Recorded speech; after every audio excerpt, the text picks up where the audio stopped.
CC 65000. En dépit d'un aspect assez inhabituel et peu esthétique, ces locomotives diesel connurent leur heure de gloire à la fin des années 1950 sur les lignes de la façade atlantique. Elles inaugurèrent la grande traction diesel et furent les premières à montrer concrètement que, sur les lignes non électrifiées, il peut y avoir autre chose que la traction à vapeur. Les CC 65000, capables de rouler à 130 km/h, ces lourds engins de 113 tonnes ont deux moteurs diesel type MGO de 12 cylindres en V, donnant chacun 900 chevaux. Ces moteurs diesel alimentent des génératrices qui alimentent, elles, les 6 moteurs de traction des bogies. Ces moteurs de traction peuvent être couplés en petite vitesse avec effort maximal entre 18 et 65 km/h pour les marchandises, ou en grande vitesse avec effort maximal entre 40 et 130 km/h pour les voyageurs.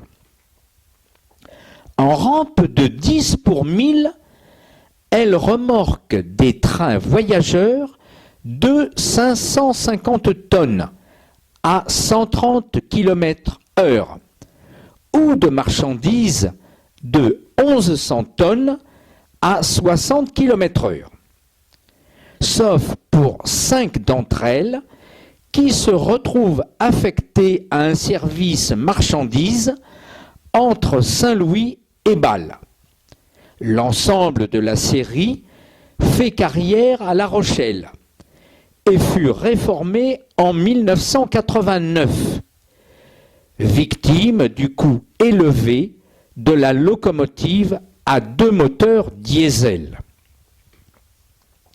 La naissance de la traction diesel de ligne en France. Le réseau du PLM a bien fait des essais avant-guerre, avec 2 locomotives diesel articulées roulant en tête de trains rapides lourds entre Paris et Menton. Mais ces essais ne débouchent pas sur une série de locomotives du fait de la guerre et de la raréfaction du pétrole. Après 1945, le problème de la cherté du charbon qu'il faut importer pour la traction vapeur et l'abondance du pétrole à prix dérisoire repose le problème de la traction diesel.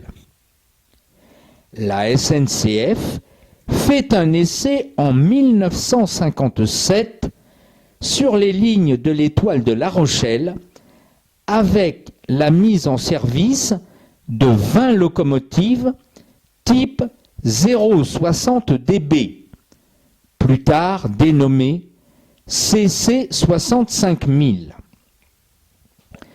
Les raisons du choix de La Rochelle est que son étoile de ligne voit des circulations de trains relativement peu fréquents, mais lourds, et connaissant des pointes au moment des vacances.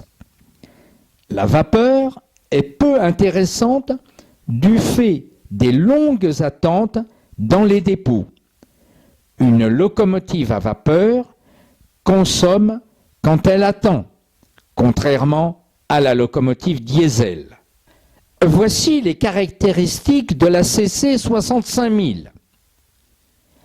Longueur 19,81 m pour une masse de 112 tonnes, atteignant une vitesse maximale de 130 km/h.